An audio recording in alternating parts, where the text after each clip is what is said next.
और हयात इन तफसीलात के लिए। एक और अहम खबर दें आपको, मीनार पाकिस्तान पर जलसे के लिए PTI की नई हिकमत अमली तैयार। मरकजी सूबाई रहनुमाओं कारकुनान को गिरफ्तारियों से बचने की हिदायत की गई है। तफसीलात जानेंगे बोल न्यूज़ के नुमाइंदे खुसूसी अखलाक बाजवा से। अखलाक बाजवा, क्या तफसीलात हैं? जी बिल्कुल, पार्टी तय के मुताबिक पाकिस्तान तहरीक इंसाफ ने नई हिकमत अमली जो है बना ली और इस हवाले से मीनार पाकिस्तान जलसे को कामयाब करने के लिए अहम फैसले भी कर लिए गए हैं।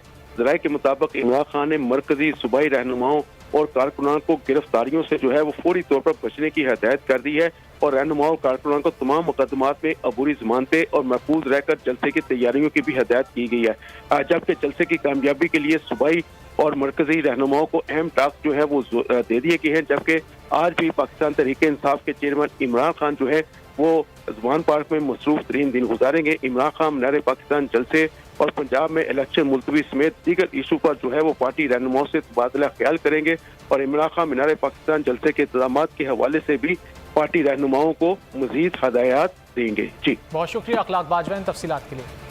आगे बढ़ेंगे। एंटी वायलेंट क्राइम पुलिस का नॉर्थ नाजमवाद थाने पर छापा। 50 लाख तावान की गरज से